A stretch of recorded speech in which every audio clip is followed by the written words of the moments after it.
En Canal Sur Radio, La Hora de Andalucía, con Tom Martín Benítez. Y con Antonio Maillo, que es el coordinador general de Izquierda Unida en Andalucía. Fue elegido este fin de semana en la Asamblea de Izquierda Unida. Es el nuevo coordinador, 83% de apoyo de los 525 delegados de esa 19ª Asamblea. Salió elegido con más apoyo que su antecesor. Ha sido una asamblea, fue pacífica, aunque pacífica no es la palabra, con menos sobresaltos que otras veces. Maillo, pues en fin, inicia su mandato sin un voto en contra. Señor Maillo, buenos días. Buenos días, Tom. ¿Cómo se dice buenos días en latín? Bueno, hay varias fórmulas, pero quizás la de di benedicante podría ser una de Di ellas. benedicate. Benedicante.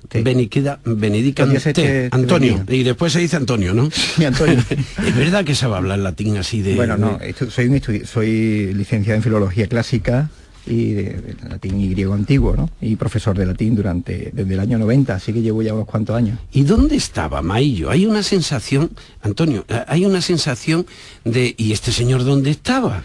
Pues eso está muy bien. La capacidad de generar sorpresa de nuestra organización, pues creo que es algo positivo, ¿no? Soy militante de Izquierda Unida desde el año 86, es decir, contribuí a fundar la Asamblea de Izquierda Unida en Lucena, el pueblo donde nací, mi pueblo, en Córdoba.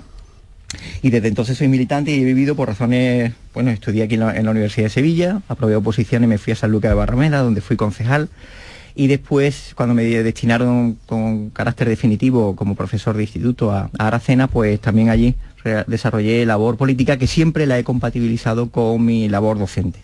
Porque siempre ha estado de profesor, ¿no? Sí, desde el año 90 hasta 2009, después estuve haciendo un puesto de gestión educativa en la consejería y el año pasado, cuando me nombró Diego Valdera director general de Administración Local, así fue la primera vez que me dedico full time a la política. Y eso lo tenía. O sea, que soy un ciudadano político, lo que no he estado es, digamos, dedicado en exclusiva. Ha dado clase no solo de latín, ¿no?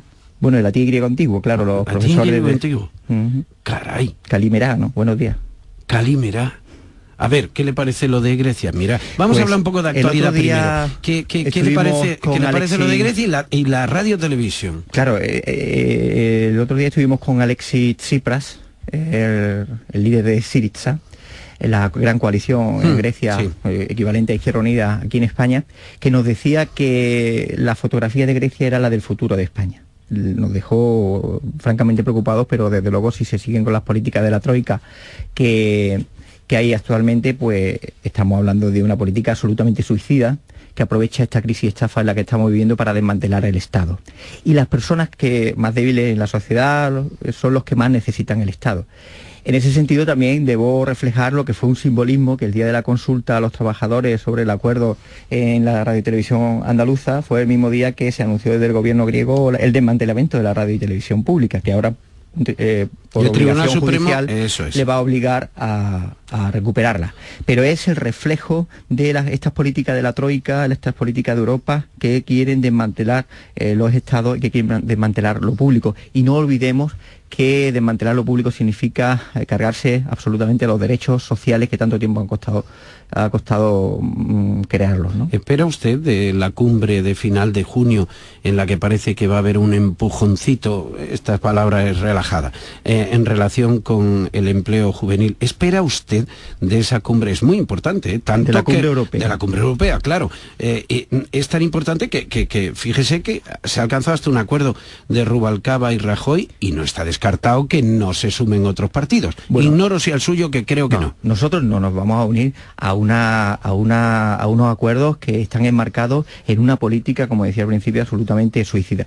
Permítame que le diga y que hable con mucha rotundidad. No esperamos nada de esa cumbre, porque mientras no se cambien las políticas que están enmarcando los actuales recortes en educación, en sanidad, en servicios sociales, en empleo, en pensiones, no vamos a resolver una salida de la crisis justa. Ni nos remarcamos, consideramos que es un error los que se unan a esos pactos de Estado que van a debilitarlo a ellos, allá cada uno con sus decisiones políticas, pero tengo que decirle que por desgracia no esperamos nada de esa cumbre. Otro de los asuntos del día, de la actualidad, es la selectividad. Una de las últimas, si se aprueba la ley Wert y entra en vigor. Me gustaría saber qué recuerdo tiene usted de un día como este. Pues le tengo que decir que como he sido director de un instituto que celebraba pruebas de selectividad, pues he estado muchos años organizándolas en colaboración con la Universidad de Huelva, allí en Aracena, y que además era la culminación de un proceso educativo de bachillerato. Nos preocupa en este momento con la ley Wert, desaparece la selectividad como tal, pero aparecen otras figuras que son los exámenes de acceso a las carreras en una reforma que pretende establecer universidades de primera y universidades de segunda. Y en un contexto en el que con el Real Decreto Ley que aprobaron el año pasado, pues va a disminuir significativamente el acceso a las becas. Yo le voy a poner un ejemplo, es que ahora ha subido la nota para el requisito académico para obtener beca, tener un 5,5 el resultado de la media entre bachillerato al 60% y selectividad al 40%, y ahora se pasa al 6,5%. En Andalucía hay 14.000 estudiantes, el 40% de los estudiantes que accedieron a la universidad que se quedarían sin beca. Un ejemplo que me lanzaba además el consejero Ávila esta mañana. Si una persona que ha tenido un expediente en bachillerato de un 6 y saca en selectividad un 7, por la media ponderada, en el que vale más el 60% de bachillerato sobre selectividad, consigue un 6,4. Es decir, una persona que saca un bien de media en bachillerato y un notable en selectividad se queda sin beca. Esto es una barbaridad y es un ataque absoluto al acceso de las clases populares a la universidad. Le voy a dar otro dato. 30.000 universitarios están al borde de la expulsión por morosos. Eso es un 2,3 del total. Se está estudiando que se paguen las tasas mensualmente, a ver si eso es un alivio. Fíjese que eso lo hemos conseguido hasta en los seguros de los coches.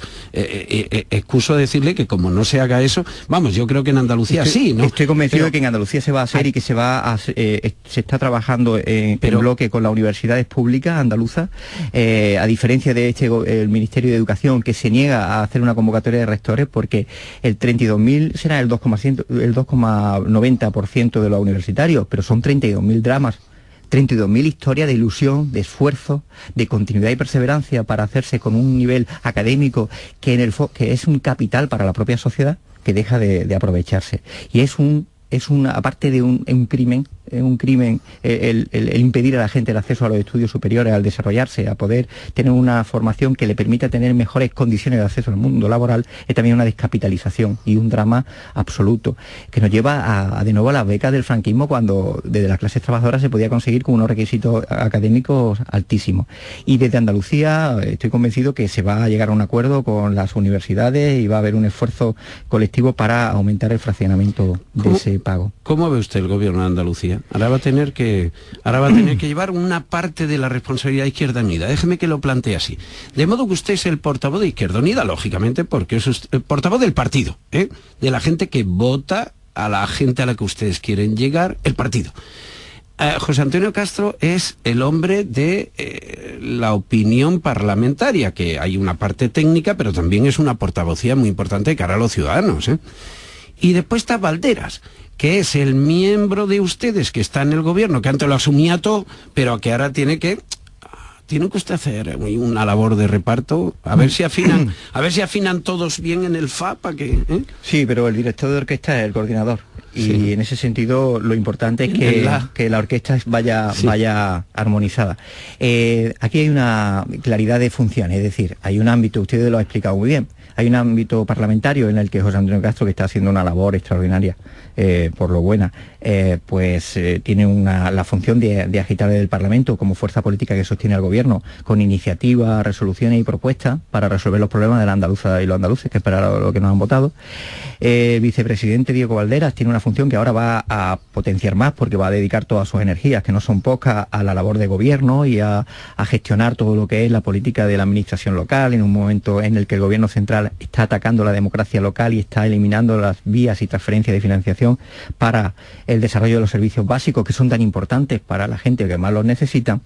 Y junto con Diego Valderas, Elena Cortés y Rafael Rodríguez en sus respectivas consejerías. Y además Diego Valderas es vicepresidente de un gobierno en el que la figura de un vicepresidente tiene un carácter más transversal. Y en nuestro caso, pues la responsabilidad es que todo afine y que la organización lidere un proceso de continuidad en esta política de alianza social con la gente para construir la alternativa. Hemos dicho que queremos organizar la rebeldía o la rebelión y queremos construir la alternativa. Y cada uno lo que va a estar en su puesto, con unas funciones determinadas y todos confluyendo en fortalecer a nuestra organización y el mensaje de izquierda y alternativo que necesita Andalucía. ¿Usted quiere ser candidato a la Junta de Andalucía? Me lo planteo. El mandato de la Asamblea, además, entre otras cosas no me lo planteo porque hablaremos cuando ¿Cómo llegue que no? Si eso es lo normal. No, pero no es lo normal en este momento en el que la Asamblea me ha planteado un objetivo, que es que me recorre, me empape Andalucía, los pueblos y ciudades, para hablar con la gente, escucharla, fortalecer las asambleas locales, hacer de la Asamblea de Izquierda Unida un espacio amable donde acudan los ciudadanos que están indignados y descontentos con la situación También lo ha hecho actual. Valdera. ¿Lleva usted un mensaje diferente en qué? Hay una diferencia, y es que me voy a dedicar en exclusiva a esto, a este papel. Y Diego ahora llevaba las dos funciones, ahora se va a dedicar en exclusiva a... ¿Usted qué quiere? ¿Número? ¿Qué quiere? ¿Número? ¿Masa crítica? ¿Masa social? ¿Apoyo? Queremos construir la alternativa con una organización mucho más fuerte de lo que tenemos. ¿Ideológicamente? En el mismo sitio, con menos exigencia. La izquierda transformadora, ¿cómo que con menos exigencia? No, le pregunto. Con más exigencia, si cabe. Mire usted, yo la experiencia que he tenido en el gobierno, le digo que con el acceso a información que se tiene desde un cargo público, en mi caso como director general de administración local, yo salgo del gobierno más indignado. Es decir, cuanta más información uno tiene sobre cómo está funcionando, cómo funciona el poder, cómo funcionan los gobiernos, cuáles son las dificultades que tenemos el gobierno central, le digo, yo salgo más indignado del gobierno. ¿En Andalucía también? En Andalucía tenemos un tejido y un marco normativo que algunas cosas tenemos que fortalecerlas y otras tendremos que modificar. ¿Y usted en qué se parece la memoria histórica de Izquierda Unida? ¿A Rejón, a Antonio Romero, a Valderas? Porque creo que hay un denominador común en la forma como se le ha acogido. ¿Y este señor dónde estaba? Como si fuera una cosa nueva. Viene usted vestido de una camisa azul que en otro tiempo hubieran dicho, hay que ver el coordinador. No, que es preciosa. No, por Dios, que es preciosa, que es preciosa y vístase usted como usted quiera, hombre. Pero que quiero decir que es un azul que para los más mayores... No, pero no tiene nada que ver, ¿eh? No. Los azules infames no los peces, no es. Este es un azul violeta de... Hombre, si se lo digo a favor. Sí, no, pero es un azul violeta de algo que sí le voy a dar mucha importancia en mi mandato, que es el mayor acceso a responsabilidades orgánicas de las mujeres en Izquierda Unida. No podemos disputar el poder ni ser alternativa creíble si no contamos con las mujeres de una forma muy destacada. ¿Y qué me une? Pues me separan una cosa. La primera, que los anteriores coordinadores, desde Julio Anguita hasta Diego Valdera, son de la cosecha del 86, permítanme esa imagen, del magnífico grupo parlamentario que construyó esta esperanza que se llama Izquierda Unida Convocatoria por Andalucía, y después ya Izquierda Unida Los Verdes, Convocatoria por Andalucía, y ellos fueron parlamentarios en el 86, todos ellos. Yo no fui parlamentario en el 86, yo era un chico de 19 años, 18 años, que acababa de llegar a Sevilla a estudiar filología clásica. Y esa nos diferencia. Soy el primer coordinador que no pertenezco a ese grupo parlamentario. Y lo que nos une, que todos somos militantes de Izquierda Unida desde que se fundó, porque yo soy militante de Izquierda Unida desde que se fundó. 10 años después de que usted llegara como un chaval a estudiar filología, fue la pinza. ¿Fue un error la pinza? Sí. ¿Seguro? Sí. ¿Usted hubiera tomado el paso que tomó Izquierda Unida en aquel momento? No, fue un error porque nos lo dijo el electorado, y que pasamos después, caímos de 20 a 13. Si fallamos en Andalucía, Cayo Lara Dixit, en latín, ¿cómo se diría? Dixit. Correcto. Cayo Lara Dixit. Si fallamos en Andalucía, hacemos fracasar el proyecto completo de Izquierda Unida. Yo creo que Cayo lo que planteó es la importancia que tiene Andalucía, la que siempre ha tenido en el proyecto federal. Andalucía tiene yo creo que desde el sur de Europa podemos empezar a crear una alternativa de gobierno, una alternativa de Estado y una alternativa de sociedad. Y lo que nos transmitió Cayo Lara es un ejercicio de responsabilidad en el que nos decía que Andalucía era la esperanza y también era el reto. Y en ese sentido lo que nos planteaba era transmitir un aliento de las demás comunidades y también una esperanza de que no les podemos decepcionar. Pregunta, no afirmación. ¿Usted trabaja porque el gobierno de la Junta salga bien? Por si hay que reeditarlo, y por si hay que hacerlo en Madrid, hacerlo. Pregunta. Nosotros trabajamos para que los problemas de los andaluces se resuelvan. Créeme que nuestra energía va a estar concentrada en buscar soluciones, por ejemplo, a un documento estratégico que vamos a empezar a elaborar en cuanto se constituya el Consejo Andaluz, de un nuevo modelo productivo de Andalucía, un nuevo modelo productivo que establezca unos sectores que potenciemos y que generen empleo, un empleo estructural que no esté condicionado por los ciclos económicos, y consideramos que estar en el gobierno ayuda a ese proceso, pero no solo estando en el gobierno. Ahora, que sea extrapolable a Madrid, mucho me temo que hay una diferencia.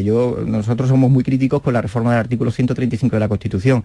Al señor Griñán le hemos escuchado decir que fue un error del PSOE firmarlo. Al señor Rubalcaba no lo hemos escuchado. De Rubalcaba lo único que escuchamos es, por ejemplo, montarse en el Sidecar con Mariano Rajoy para la Unión Europea, y de luego con esa política nosotros es muy difícil que lleguemos a un acuerdo a nivel estatal. Bueno, pero si no es candidato Rubalcaba, a lo mejor... No, pero ya no es solo Rubalcaba, no, sino según qué política se hagan. Si seguimos por esa línea de pacto de Estado y del pacto de Sidecar, como dice muy graciosamente Felipe Alcaraz, que es un genio de tweets, pues desde luego no vamos a estar, nosotros no nos vamos a montar en ningún Sidecar. Bueno, pues vamos a hablar de la selectividad ahora, con los oyentes, por cierto, porque no le da un consejo a los chavales están metidos. Yo le doy el consejo que decía, la televisión local de Aracena, el día antes como director salía hablando, pues como se celebraba allí, había un tribunal de la Universidad de Huelva, como la sierra está más lejana de la capital, lo celebrábamos allí, venían todos los de la sierra, y yo lo que le decía es: estudien y déjese de toda la liturgia, la parafernalia. Si han hecho un buen curso a lo largo de 9 meses, con unos profesores que en el sistema público son magníficos, van a hacer una magnífica selectividad. Y que además le den una bofetada a Bert en forma de buenas notas. Le deseo lo mejor, Antonio Moillo. Muchas gracias. Está por encima de los que nos escuchen, está por encima el deseo de los votantes de ustedes. A todos los partidos hay que desearle, y a todos los dirigentes hay que desearle acierto, porque el bien del país tiene que ver con eso. Le deseo lo mejor, ¿eh? Muchas gracias. Adiós.